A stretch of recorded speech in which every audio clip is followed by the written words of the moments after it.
Hi guys, welcome back to another video. This is going to be, I hope, kind of part 2 of our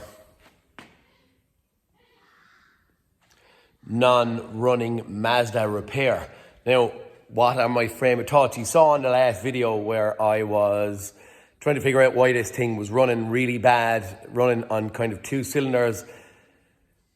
1 and 2, we have 250 psi of compression, which is a bit low, but we're saying that it's running on them. Number 3 and 4 is 150 and 170, I believe. And what is my frame of thought? I think the last thing I had done on some of these jobs when they're longer winded, I'd be on them and then I'd be away from them. So I could be gone from this for 2-3 days. I think the weekend came, that was Thursday or Friday when I was on it, and now we're back in. It's Tuesday morning.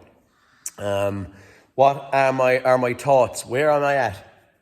Probably a whole lot more efficient way of doing this, but right now I don't rightly have it. So what am I saying? Or where am I going to go? I was talking to the customer, and the customer said that it hasn't been burning oil, but yet we've a load of oil inside in the cylinder. So if it hasn't been burning oil, where is this oil coming from? I was thinking it was straightforward. It was going to be coming down valve stem oil seals. It was going to be carbonating the intake valves, and that's where our drop in compression was going to be, and that's where the oil residue around the cylinders was going to be coming from. Now he says that no, this thing hasn't been burning oil.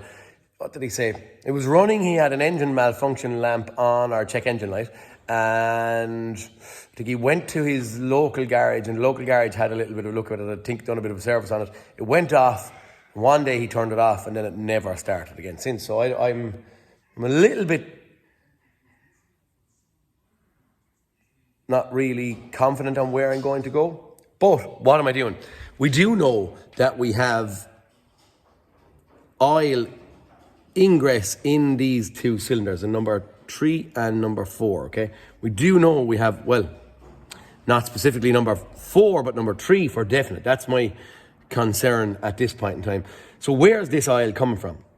We do also know that down here on this low pressure EGR, we had oil spitting out of the cooler.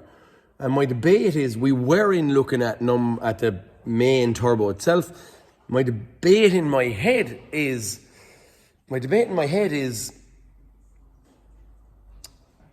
the oil coming from maybe a turbo and getting by the turbo and up onto the low pressure EGR cooler and up and into the intake manifold? What my thoughts are anyway, I'm going to take off the intake manifold. Basically, that's it. I'm taking off the intake manifold to see what the inside of it is like, and is the oil up there? So are we going to see it relatively clean on this side but oily on this side? And if that oil was getting up through and into our EGR system, in theory it would only be coming up the middle of the intake manifold, and if it's coming up the middle of the intake manifold, you'd be thinking it would be split evenly. Maybe more so number 2 and 3, maybe. But that's the debate now. Is it coming from a turbo up, or is it, if we get in here, is the intake manifold dry? It's not coming from any of this crack up. And if we look into the ports, will we see oil inside in the ports in here? That's the debate at this point in time. So you're not going to show you mad mount now. I'm just going to rip it apart, get the intake manifold off it. And I may, after that point, try and get back and see what the other turbo is like. But I think the intake manifold is going to be the starting point. They do give a lot of trouble. Even if I have it off, I can clean it. Also, could that be closing up massively because of carbon and restricting airflow in there, affecting compression? This is a start. I'm not saying it's a strip down, but it's a start of our strip down. So I'm going to go in this far first. I'm talking to the customer. He's not out there kind of saying, hey, go and take it apart and see. He's out there kind of saying, look, pinpoint it a bit more. So this is what we're doing now at this point now, okay? So I have videos on taking intake manifolds and stuff off this. I might give you 1 or 2 snippets, but for now, really all I'm going to do is rip that off and give you a visual on the next sitting when I'm back disassembled, okay? Talk to you in a second. Okay, guys, before we actually rip apart hard, I just pulled out the battery and a few bits and pieces, and I'm just getting a visual in on the smaller turbo in here, okay? I have the little turbo bypass flap drawn back so we can get in, but we can see the turbo actually looks relatively good. I'm going to try and get in you can actually see how free it is as well. It's not, it's not the easiest thing there to get in at, so.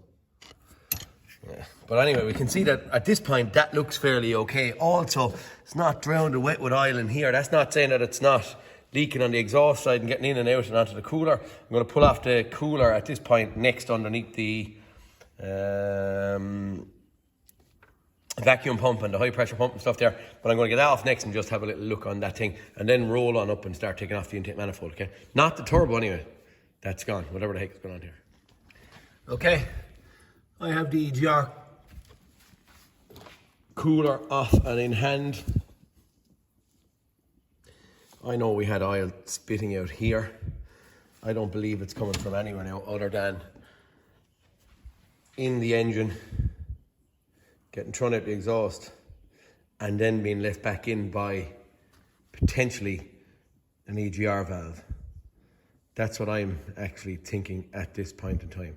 So it's just getting in here. So we're right. The next port call now is, as I said there at the start, I'm just going to pull off this, but I just had to do these little preliminary checks before I motored on to pull it off. All this is quite easy. A couple of bits and pieces around here to pull off. Battery out, airbox out, and then at that point in time, you'll nearly see there's an air intake pipe coming from here. Or can I actually come from here? Coming from here over to here. 3 or 4 size 12 nuts in there. Once they're off, then again another 3 or 4 size 12 nuts here, a couple of water pipes, and that thing is out and off. Starting to get a bit blocked, but it's, what do we call it? Serviceable, we'll call it, I suppose.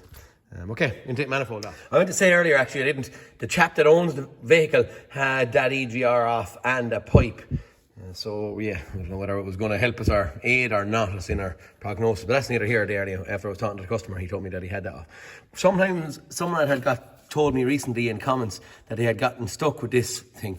I spray, if you can see it, it looks kind of wet there now. I spray Easenile in around it, and once that Easenile gets in kind of around the clips and grommets, it all should be very easy. So there's a little locking tab over there, and that should twist anti-clockwise, which in theory should press in the little tabs here, and then that should, let's give her a wiggle one-handed there, one hand.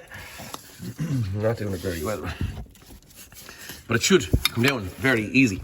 And again, I know you can't see it now at my, there you go. Right, so that's elbow grease. I think I had told him, and a bit of Easenile, but that is it. It just needs a twist anti-clockwise, a bit of Easenile, a twist and anti-clockwise, and then a wiggle, wiggle, wiggle, and down she will come. Okay, on we go, boys. Next bits I've pulled off, guys, was, I think you saw that EGR valve pulled off wires off the throttle body. I'm at pulling off that EGR valve just here, and yeah, I think we're heading into the base bolts. Pull out a lump of foam that sits in there. Again, I refitted the glow plugs after we had them out a while ago, but I'm going to, don't actually have to take them out, no, just the foam on top of them I took out, just a rank of bolts, and that should nearly be it. Intake manifold should be off. Okay, guys, there's one little water pipe down here to be pulled off, and sorry, there are 8 bolts that sit along the top. Sit on the manifold. There's 4 on the top, 4 on the bottom, all relatively handy and easy to get out, but that should be it. The manifold now is, at this point in time, whoa, oh my god, yeah. Oh Jesus, I have to keep you on here in anticipation. Come out. I know it wasn't really the easiest thing to get around that wearing loom single-handedly, but oh my god, there are no holes. Holy god.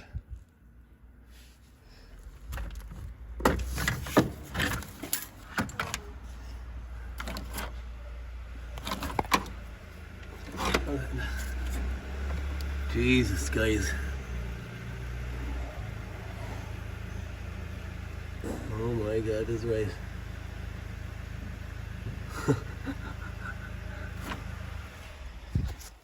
I've never seen anything like that. How could that read? Okay, interesting. Let's start cleaning. Okay, guys, I just had to take a little minute to kind of digest what I was seeing. Obvious, sure. No air in, no compression. Exhaust is blocked, but blocked due to this. There's a massive cleaning operation, as I said, they're going to have to happen. But that one is blocked solid. We start and go all the way across. Number 1. Blocked solid. Number 2. There's a slight little bit of a hole in the middle of it. Number 3, very slight again. 4, very slight. You want to get a cross reference. I don't know, I'll get a top of a screwdriver or something here. Here there's a 1/4 inch. A 1/4 inch ratchet. So you couldn't get a 1/4 inch ratchet in there. And the 1/4 inch ratchet is about 6 mil. Is it? Something like that. Block solid, i.e. there's nothing in there. I don't know, would the class there's something been in there? Nothing in there. Nothing in there, isn't it?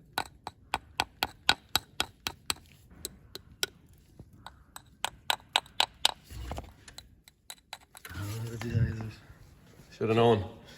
Should have had a bit of an idea in my head.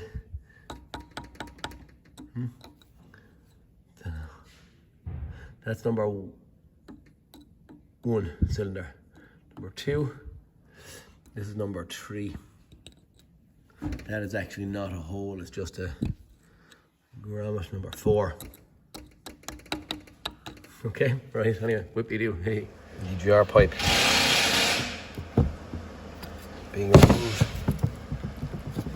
Ability says, huh? Okay guys, as I said there, the heavy stuff has been taken off my hand, so I can figure out that just from the oil filler cap, that number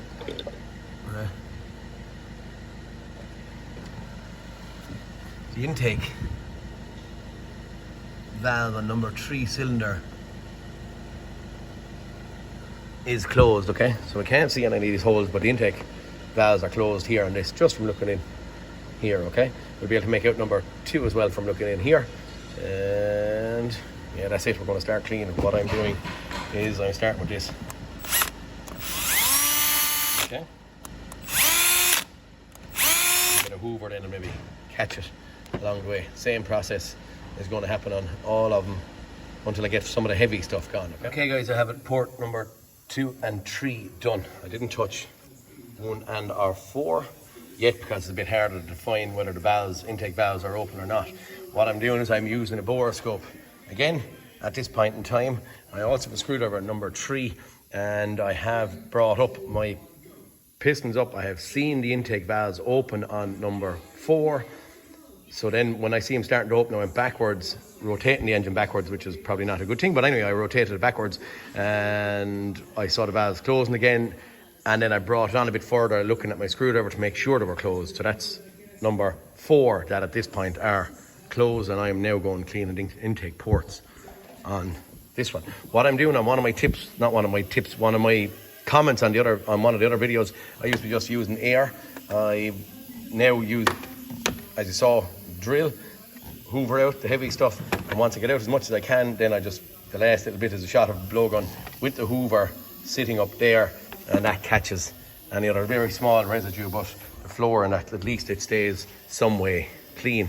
Okay, hard sometimes to identify which cylinder is where, especially when we can't get in here with a borescope to see what's happening because they're that blocked. Okay, what else was I going to say? Yeah, that's kind of it for now. Going to get them cleaned, and also these, I'll just go through the same process on the other cylinder. Okay.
a bit harder in there to get in at the other stuff, all right? Using a toothpick is all to get in at that, and then the blow up.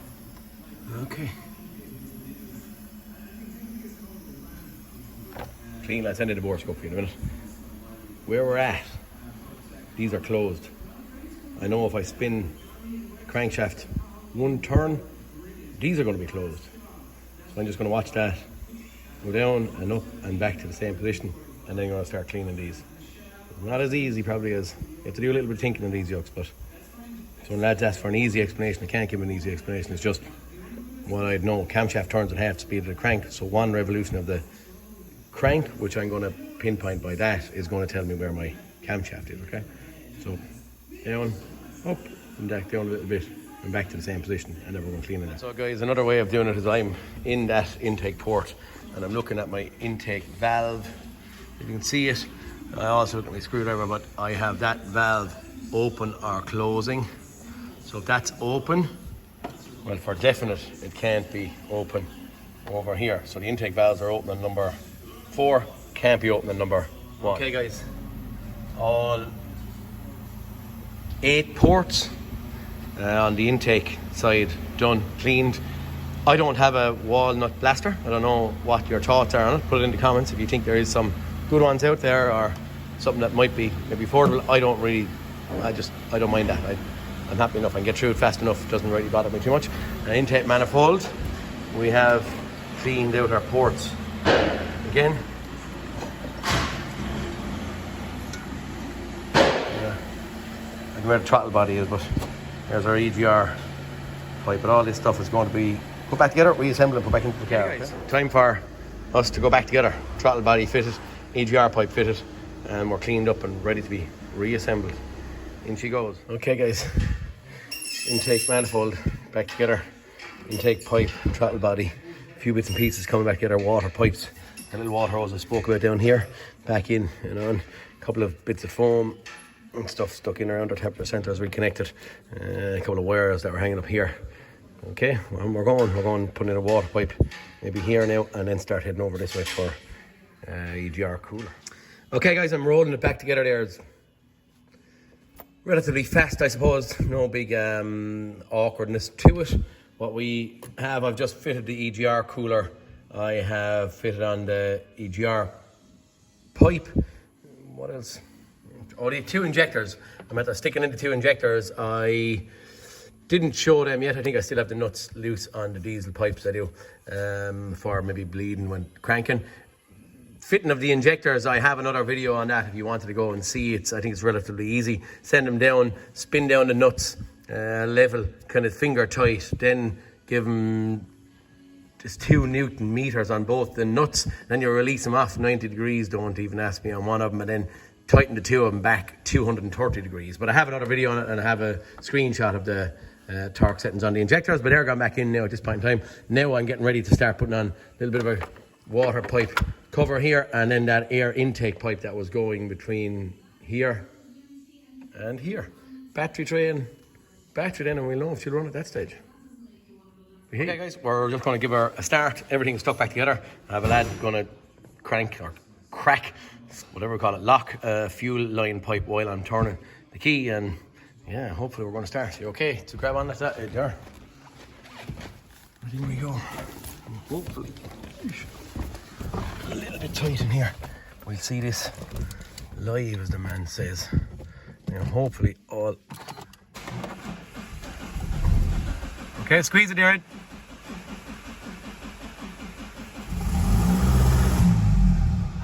Alright, we're back at the smoke fairly fast, but at least she revved. She wouldn't rev before.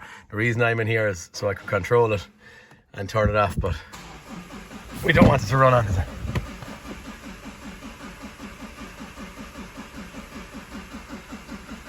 Not starting at this point anyway. Okay. We'll let this smoke dissipate and see where we go. Guys, she didn't start in here, but I just said I'd go and have a look and just see. Now, I had a heap of stuff disconnected, and lo and behold, one stupid fault code. That means to me nothing anyway. Refer to OE. So we'll clear fault codes and then start and try again. I don't know what we're going to have. Do I look at data and fuel.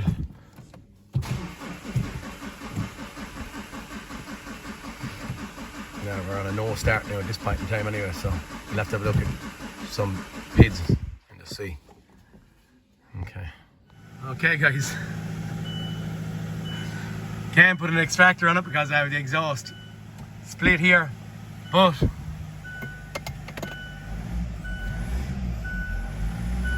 that is the oil that was in the cylinder.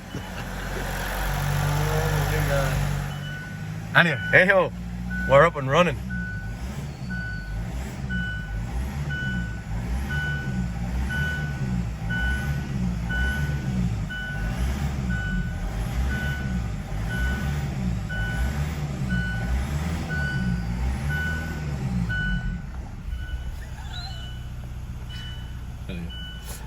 All for YouTube, eh? Anyway, that's what we're seeing. Look at this, that bloody thing. Anyway, cool. Right, well, I won't close up the exhaust as of yet, but we might get it out on the road and drive it for a little while with that thing up and just see where we go, okay? Okay guys, we pulled out on the road there a bit and we have flat bang no fuel. We did see some form of a code, but at some stage she is running.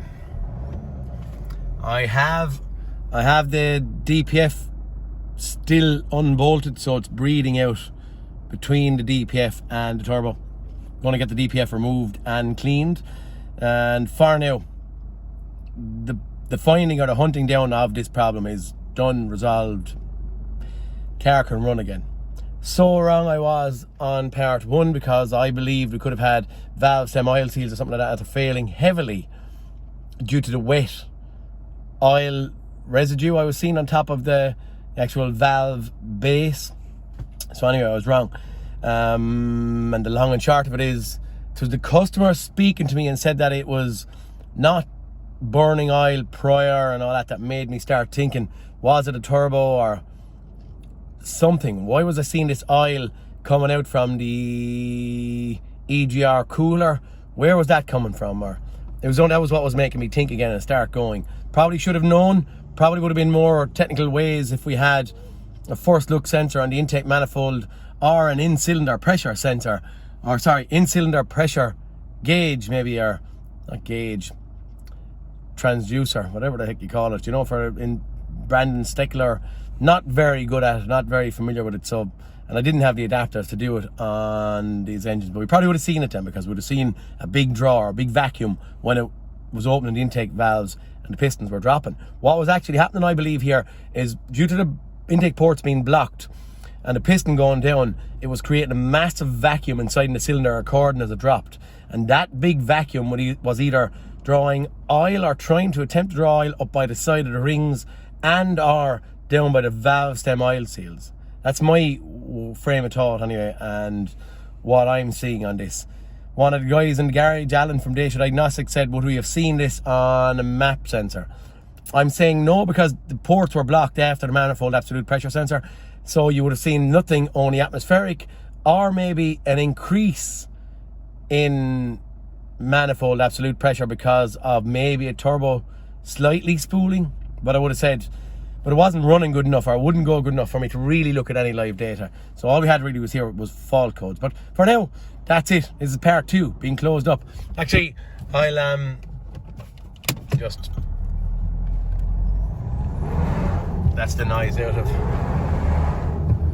we have a check engine light on there, but we are driving with this weird noise out, but there's plenty power, just the exhaust has to be cleaned at this point in time. For now, I suppose, guys, all of them gives me anti-traction control or whatever, but we have no fuel. There's a whole heap of stuff to go on this point, at this point in time. SCBS, that's all due to our check engine light and all that kind of crazy stuff. So for now, look, please like and subscribe. If my hints and tips are any good to you, this is part 2. Maybe I'll get you something on a part 3. Maybe. It's running. That was my challenge. At this point in time, our engine job is done, up and working, okay? Guys, talk to you all soon. Peter Kennedy, signing out. See you in the next cartoon, lads. Just show you this before we close up.